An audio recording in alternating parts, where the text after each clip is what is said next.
Saksikan saya di podcast Bintang Informasi.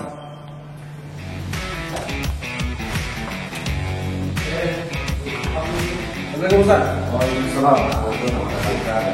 Jangan dulu Ustaz. Ika petai. Assalamualaikum Ustaz. Waalaikumsalam warahmatullahi wabarakatuh. Sehat Ustaz. Sehat alhamdulillah. Luar biasa Ustaz. Ya, Ustaz, ini sudah hadir di podcast Bintang Informasi Ustaz Edil Fitri. Kita ngobrol-ngobrol nih. Ustaz, mau tanya nih, Siap. masih muda mau jadi ustaz kayak gitu. Umurnya berapa nih Ustaz? 28. 28 tahun. 28. Tiba-tiba mau sudah jadi ustaz tuh apa alasannya Ustaz? Kalau alasan untuk dituntut menjadi seorang ustadz, sebenarnya ustadz itu berat ya. Berat Ustaz ya? Berat. Ya, berat. Udah kalau berat kenapa mau Ustaz? Ya karena memang satu tanggung jawab kita terhadap pengetahuan ilmu yang kita timba selama ini. Yang memberikan label ustadz itu kan bukan kita, masyarakat, orang-orang umum. Kalau kita untuk mengakui diri sebagai ustadz sebenarnya malu, karena dengan ustadz itu sendiri ya bukan sesuatu yang mudah, jaga kepribadian. Jadi lakop itu sendiri sebenarnya tran kepercayaan yang diberi oleh masyarakat kepada seorang tokoh. Jadi kalau saya menganggapnya sebuah nikmat dari Allah, karena di samping itu nikmat juga harus menjaga muru'ah bahwa kita sebagai seorang tokoh agama atau yang disebut dengan ulama untuk menjaga nilai lakop yang diberikan kepercayaan oleh umat itu. Apa memang dicita-citakan jadi Ustaz? Kalau cita-cita saya simpel sebenarnya, saya cuma ingin menebarkan kebaikan sesuai dengan pesan guru kita dulu, yarfa'ul linnas, bermanfaat untuk manusia. Mungkin dengan jalan seperti ini mungkin Allah menunjukkan jalan saya itu untuk bermanfaat. Boleh Ustaz, mau angkat dulu. Ya, Bang. Di podcast kita nih aman Ustaz. Ini agak ini. Apa dulu ya. Mau angkat dulu enggak masalah Ustaz.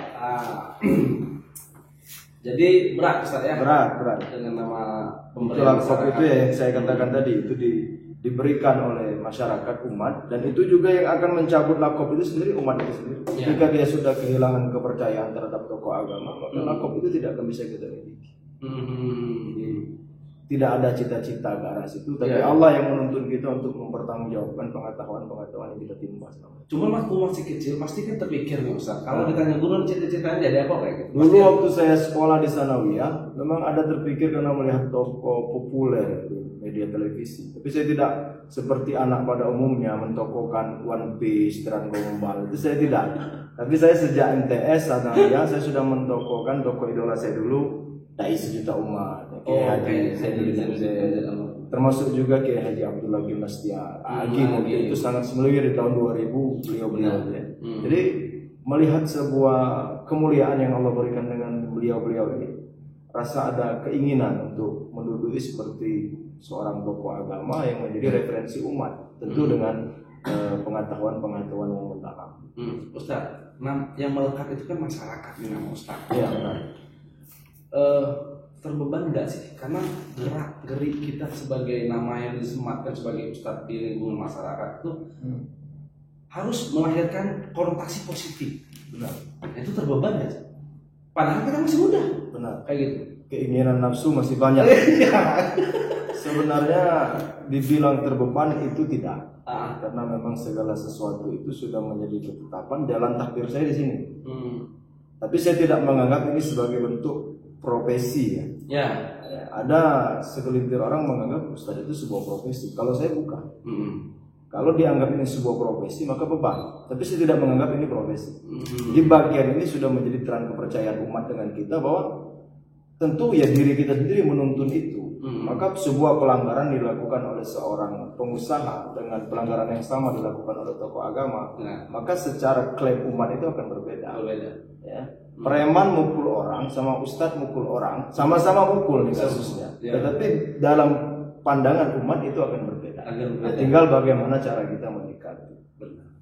Tapi kalau masalah muda, usia muda kemudian sudah banyak contoh-contoh ulama-ulama hebat yang masih muda, karena memang itu sudah bagian daripada ketetapan Allah. Seperti guru kami dulu di Mesir di Al-Azhar itu Syekh Osama Said Mahmud Azhari, mungkin kawan-kawan bisa melihat di YouTube nama Syekh Osama Said Mahmud Azhari itu menjadi doktor termuda ya di Al-Azhar dengan usia 38 tahun. Bahkan beliau menjadi penasihat presiden dengan seusia sebegitu. Jadi ini bukan soal beban dengan menjaga perilaku, tapi dengan hal yang semacam inilah menuntun kita untuk tetap akan menjaga sebuah kebaikan. Istiqomah. Istiqomah ya, soalnya menurut saya ini suatu kehormatan Ustaz. Ya. Ustaz Aidil Fitri Syah ini kami menilai, khususnya kami para kawan-kawan redaksi Bintang Informasi, ini baru perdana nih Ustaz. Ya, baru perdana di podcast saya perdana. Perdana. Orang yang pertama kali masuk. Ini kata Amin, kita ambil berkahnya. Kita undang Ustaz populer nih. Amin. Ustaz Aidil Fitri Syah. Saya tuh pikir kalau di hajatan-hajatan, Ustaz siapa Ustaznya, siapa yang ceramahnya, itu lapar gak terasa. Wah, biasa. Jadi kayak gini, Ustaz Aidil Fitri Syah di lingkungan masyarakat di Kota Lubulingga Muratara lah kayak gitu ya. Identik dengan kelucuan. Itu memang di konsep otodidak atau gimana? Jadi di dalam konsep dakwah itu ada yang disebut dengan mutakalim dan mukhatab. Jadi kalau bahasa Linggau itu mutakalim sang pembicara, mukhatab adalah lawan bicara. Jadi seperti saya tidak mungkin bicara sendiri, ada masnya yang menjadi lawan bicara saya. Maka di dalam konteks masyarakat umat itu kita tidak bisa meletakkan atas dasar yang kita pahami langsung bulat kita serahkan kepada umat. Terkadang kala sulit untuk diterima. Maka kita harus mengkonsep dalam nilai-nilai dakwah bil lisan dengan lidah atau yang disebut dengan ceramah. Memahami kondisi masyarakat itu sendiri, menyentuh apa yang membuat mereka senang dengan catatan tidak menyimpang hukum syariat. Jadi sebenarnya anekdot-anekdot di dalam ceramah itu sebenarnya menceritakan tentang kebodohan-kebodohan itu sendiri. Jadi mereka itu sebenarnya mempertawakan kebodohan dia. Jadi hal yang semacam itu. Karena itu kalau Ustaz cerita, ini aku ini aneh. Jadi akhirnya orang lebih tertarik untuk menyimak. Walaupun pada intinya jangan pernah lupa harus memiliki muatan. Jangan terlalu banyak bercanda. Karena percandaan-candaan itu juga harus memberikan takdib ya, pendidikan kepada masyarakat. Ya, karena tidak bisa dipungkiri. Kalau kata bahasa Lingga, kalau Ustaz tak lucu, tak pakai main. Jadi memang, tapi tidak boleh harus hanya mengedepankan lucu. Muatan isinya benar ya. Terlampau serius juga terkadang kala jenuh. Iya Ustaz. Maka gitu. Bemeke Ustaz. Jam 1 jam 1. Masih jam 12. Kalau pas acara persedekahan secara tidak langsung itu kan bahasa singgungan dari para yang hadir untuk tidak terlalu lama si ustaznya memberikan ceramah. Faktornya karena itu tadi mungkin jenuh. Ya. Tapi kalau dia setuju disuruhnya lama-lama. Kadang itu tidak terasa lapar. Bahkan saya pernah mendengar waktu Ustaz hadir di Senawang waktu 47 atau 40 tetangga saya Pak Taufik MWS Ustaz yang hadir ya. Itu waktu saat undangnya masyarakat itu bilang Ustaznya nanti ada ceramah Ustaz Aidil Fitri Syah. Itu luar biasa Ustaz. Jadi kehadiran masyarakat itu untuk hadir. Yang pertama memang untuk mendoakan almarhum, yang kedua karena faktor nama Ustaz Aidil. Amin. Mudah-mudahan istiqomah. Nah, jadi kayak gini Ustaz. Tidak di lingkungan masyarakat aja. Di sekolah pun Ustaz kayaknya sering hadir juga tuh. Memberikan ceramah-ceramah ke pendidikan. Itu gimana Ustaz? Memang diundang atau memang kita ingin berdakwah atau gimana? Nah, itu kalau saya rata-rata memang diundang karena saya bukan hidup di zaman Rasulullah yang menantangkan medan-medan dakwah. Karena saya menganggap ini sebenarnya bukan dakwah. Orang itu sudah beriman, punya keimanan. Saya cuma menyentuh dari bagian keimanan mereka. Tetapi itulah tadi saya ketika di lawan bicara di setiap acara saya memiliki memahami hal lingkungan istilahnya. Jadi kalau saya berceramah di dunia pendidikan, saya layaknya bagaimana berbicara dalam ranah cocok untuk dunia pendidikan. Begitu juga di masyarakat umum. Jadi saya punya konsep yang memang di dalam saya bicara itu saya sedang bicara dengan siapa. Jadi di dunia pendidikan juga ya sampai sekarang. Kalau diundang hadir Ustaz ya? Hadir dengan catatan jadwalnya tidak bertabrakan. Karena memang bisa. Apa lupa ada? Sebenarnya merayap yo. Ya tuh yo. Iya. Jadi 2016 saya pulang dari Mesir, 2017, 18 sampai 19 saya masih intern untuk misi di Linggau, Musirawas, rata-rata. Tapi memang 2019 ke sini, sekarang memang saya udah jarang untuk misi di Linggau. Satu memang waktu itu saya sempat pindah ke kabupaten dari Linggau 2018 saya pindah Ke Musirawas. ke Musirawas. Saya tinggal di Purwodadi waktu itu. Jadi banyak jadwal-jadwal saya itu yang kajian-kajian tetap macam di Masjid Agung Salah, Al-Bari termasuk Baitul Khalid dan beberapa masjid di Linggau itu tidak bisa di cover lagi karena perjalanan dari Purwodadi ke Linggau itu hampir 1 jam. Jadi kalau saya berangkat kuliah subuh, jadi tidak kuat lagi. Jadi akhirnya banyak saya lepaskan, dilanjutkan sekarang dengan sahabat saya, di antaranya ya Ustaz Febri, Eras, ya mungkin yang di Lubuk Linggau lah. Semenjak itulah saya agak kurang untuk misi di Linggau, bukan karena ini kadang-kadang jadwalnya nggak pas. Karena saya di 2019 ke atas sudah banyak lari ke daerah Serolangun Jambi. Oh, Serolangun Jambi kemudian. Murata. Kenapa nggak dikhususkan di Linggau, Ustaz? Orpes kita kayaknya di Linggau. Iya benar, karena memang istilah gitu Linggau kayak gini loh, Ustaz. Di villa-villa lebih ke Muratara dan Musirawas. Itu bukan dipilah sebenarnya. Bukan dipilah. Karena memang orang Serolangun daerah Jambi itu kalau udah mau ngundang jalannya Maulid PHBI mereka 4 bulan udah ngundang. Oh. Jadi jadwal itu udah kita skemakan. Nah kalau di Linggau ini biasanya? Nah kadang-kadang di Linggau ini penyakitnya. Nah bising guru nak lobang. Jadi kalau kita udah ajak dia ngomong Ustaz sombong. Iya benar. Sebenarnya memang jadwalnya agak sulit karena memang mereka agak terlalu mepet. Tapi ketika ada di Linggau saya tidak pernah nolak untuk tapi memang kadang-kadang konteksnya itu tabrakan. Itu tidak mungkin. Walaupun yang undang di Serolangun masjid kecil, di sini misalnya acara maaf jaga ke pemerintah daerah, Pemda segala macam, tetap kita harus konsekuen dengan jadwal yang sudah kita tetapkan. Jadi ke depan calon Ustaz jadwal ini padat merayap. Kalau untuk sekarang alhamdulillah ya, PKM ini hampir 18 panggung di cancel ya karena memang kegiatan perkumpulan itu dibataskan, maka kita membatasi. Tapi untuk di beberapa daerah, tapi di Serolangun jadi masih. Yang dibatasi yang di Linggau, Musirawas. Milih Serolangun, nama kan gitu. Jadi sekarang banyak ke Serolangun. Oh, Serolangun Ustaz ya. Jadwalnya padat merayap ya. Jadi cuma tetap dibatasi Ustaz ya. Tetap jadwal yang terpending karena PPKM. PPKM ini gue bilang tadi untuk PPKM ini hampir 18, tapi yang lebih parah waktu Covid yang baru-baru. Yang pertama 19 itu bertepatan waktu itu bulan April menjelang Mei. Waktu itu berarti Maulid Rabiul Awal Isra Mi'raj menuju Ramadan. Itu alhamdulillah 78 panggung yang cancel. Yang cancel. Jadi yang cancel. Waktu itu 2019. Awal-awal corona. Awal-awal corona. Kurus kuning pada. Enak Ustaz kita menjalani ini. Sebenarnya saya bilang tadi, saya tidak mendalami ini sebagai bentuk profesi, tapi ini mumpung senyampang badan saya masih kuat. Saya dianggap tadi masih muda. Saya itu belum genap 28 sebenarnya. 27 ke 28. Saya baru bulan Juni kemarin itu masuk ke ini ya 27 ke 28. Jadi anggapan saya di usia mungkin Allah kasih umur panjang 40 ke atas mungkin saya nggak bisa kuat lagi berjalan atau pergi berhari-hari ya. Cuman Ustaz amal itu. Nah jadi artinya mumpung masih muda macam ini, badan masih sehat, angin-angin masih kuat, maka saya membuat sebuah wadah. Kalau seandainya saya nanti tidak kemudian di masa-masa ke depan tidak lagi kuat untuk pergi jauh-jauh, maka saya membuat lembaga tadi pendidikan Isra Arafah itu sebagai wadah untuk nilai-nilai dakwah yang saya sampaikan.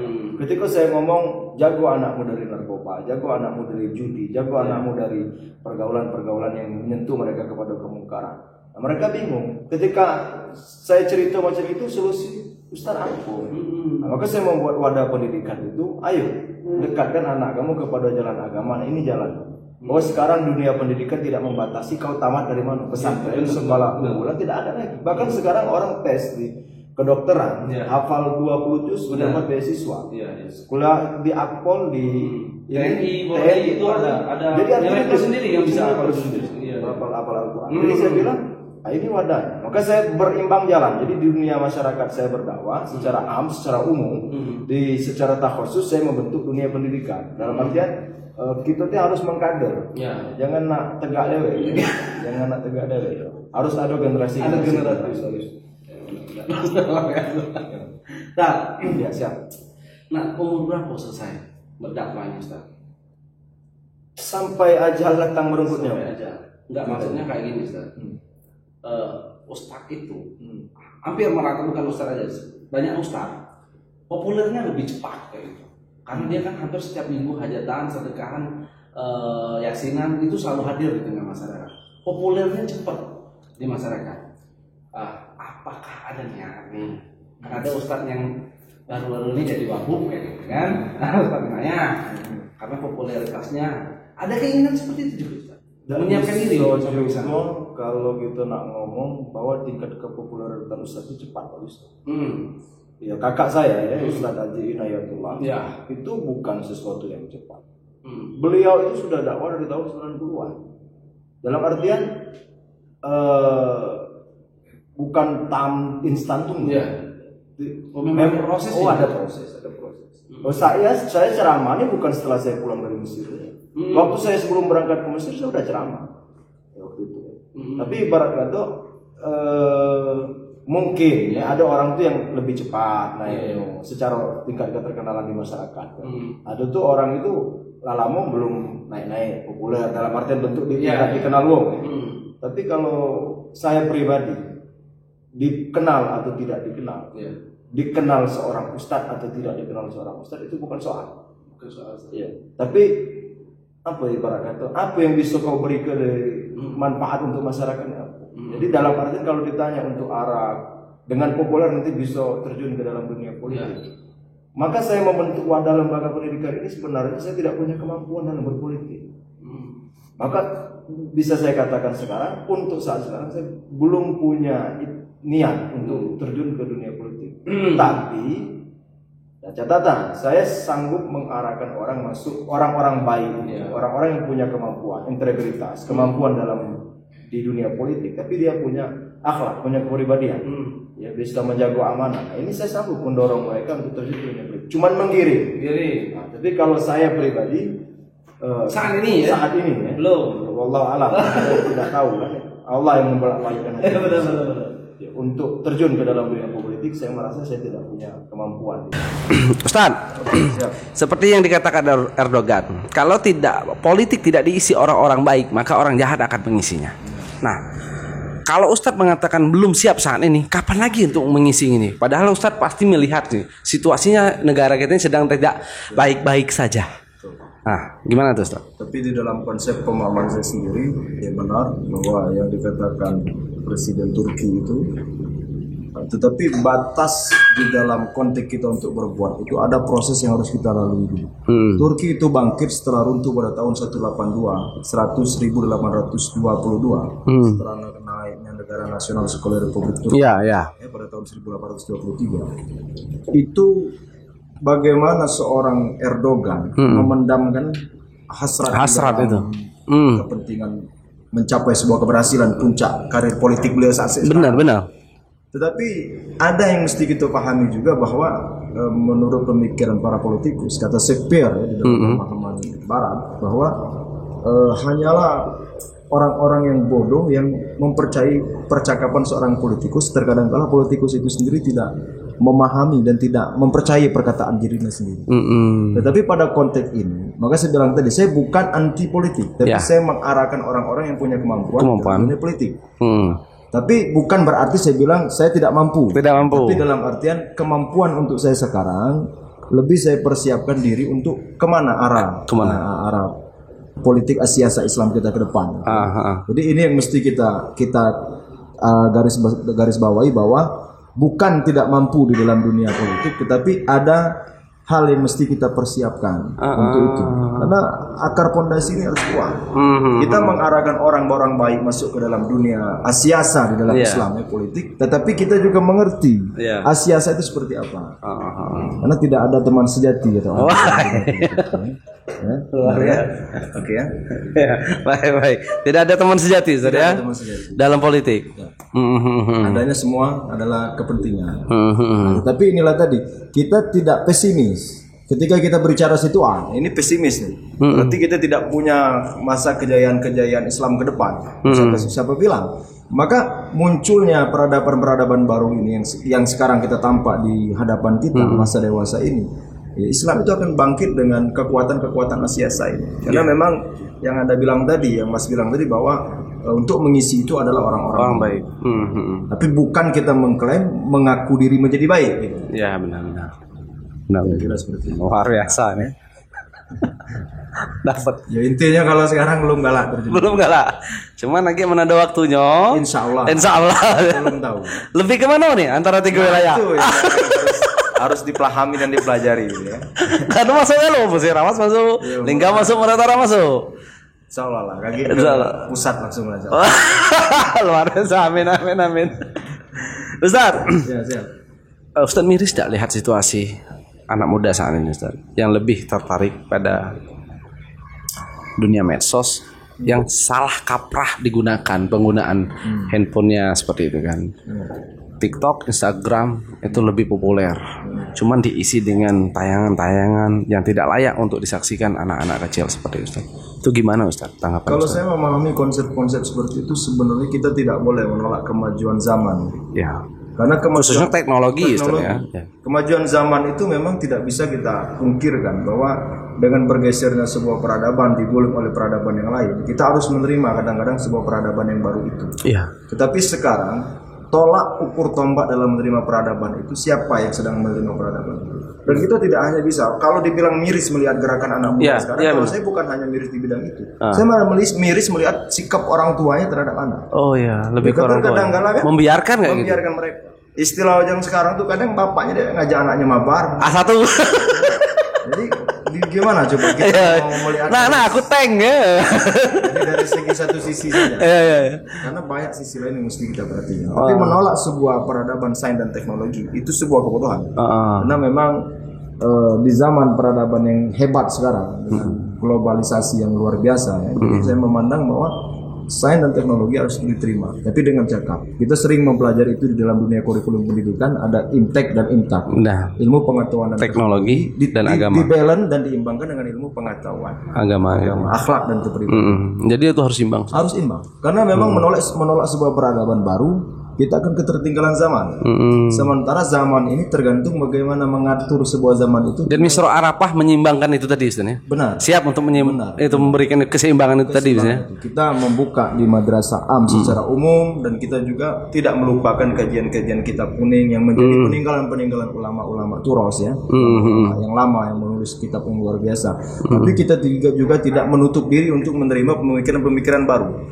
Sekarang kan istilahnya ada ulama-ulama kontemporer. Benar. Ada ulama-ulama salaf, tapi kita harus menggabungkan dari dua sisi itu, karena memang pada konsep yang dikatakan Nabi itu sayati ala ummati zamanun la yabqa Islam ila ismu wa la yabqa Quran ila rasmu. Akan datang satu masa di tengah-tengah umatku di mana Nabi berkata Al-Quran itu ada, tapi hanya sekedar tinggal tulisan. Agama itu ada, Islam ada, tapi hanya sekedar tinggal nama. Dan kamu memiliki jumlah kapasitas yang sangat banyak, tapi kamu seperti buih-buih di lautan, tidak punya kekuatan apa-apa. Dan abad 5.0 sekarang terbukti. Dan kita sangat lagi orang lebih senang dengan dunia bacanya tinggi. Kalau kita ukur nih minat baca di Indonesia ini tinggi, tapi kualitas bacanya rendah. Minat bacanya tinggi, bacanya rajin, baca WhatsApp, baca status, baca Facebook seharian. Namun kualitas yang dibaca, kualitas bacaannya tidak. Maka kadang-kadang kita kalah di negara-negara maju, Jepang, Jerman. Karena mereka memiliki kualitas baca yang tinggi, yang hebat. Ada kualitasnya. Jadi maka sebuah yang peradaban yang terjadi pada anak-anak generasi milenial sekarang itu sebenarnya bukan hanya tanggung jawab perorangan. Jangan lempar batu sembunyi tangan, jangan menjadi kambing hitam dari setiap pokok persoalan. Ini tanggung jawab kita bersama. Tanggung jawab tokoh agama selaku ulama, selaku kiai, selaku ustadz. Tanggung jawab orang tua yang membelankan pendidikan anaknya. Hadis riwayat Imam Tirmidzi, kata Nabi, manahala walidum minalin afdal bi adabin hasanah. Tidak ada pendidikan yang lebih baik yang bisa diberikan orang tua dengan anak kecuali adab dan akhlak. Jadi ketika mereka memegang sains dan teknologi itu dengan adab dan akhlak. TikTok, Instagram itu akan menjadi nilai dakwah kalau kita sematkan nilai-nilai dakwah di dalamnya. Peran orang tua tadi. Peran orang tua.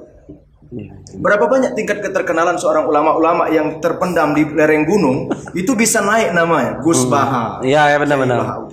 Itu kan yang dinaik oleh media. Nah, kenapa kita tidak bisa menjaga kualitas media ini untuk nilai-nilai yang lebih baik? Yang seperti itu tadi. Tapi tidak bisa dipungkiri, Indonesia pasar laris. Apa yang dijual laku? Ya, datang agama baru laku, datang. Ini pasar laris.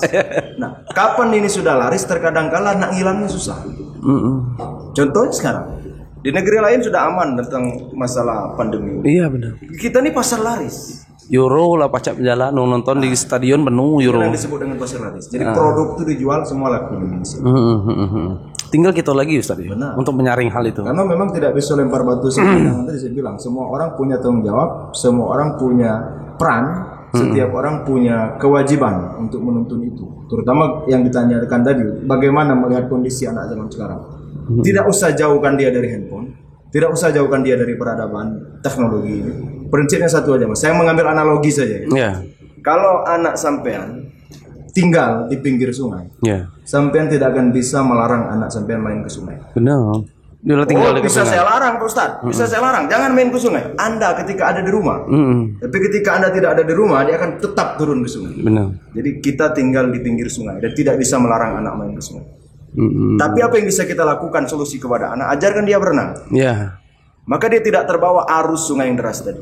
Artinya kita tidak bisa menolak sebuah peradaban baru yang sudah ada di depan kita ini.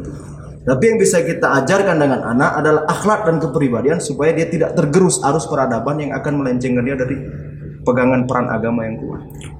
Tidak bisa kita larang. Nak melarang handphone, nak melarang fashionable, mana bisa? Akan terus masuk. Tapi kalau mereka justru menjadi kebodohan ketika kita menolak itu. Analoginya tadi. Wah, ini dapat sama lo. Oke, Ustadz. Mungkin sampai di sini dulu, Ustadz. Cuman kami yakin bahwasanya akan ada session kedua, namun nanti kita atur lagi karena masih banyak hal yang ingin saya tanyakan. Tentunya tentang terkait perihal agama-agama seperti ini, sosial dan lebih menarik mungkin ke politik kayak gitu, Ustadz ya. Makasih banyak, Ustadz. Saya ini Ustadz wajib di bintang informasi. Siap. Ya, berarti tanda tangan kontrak. Oke. Baik Ustaz, terima kasih banyak atas waktunya. Saya akhiri. Wassalamualaikum warahmatullahi wabarakatuh. Ika Petai.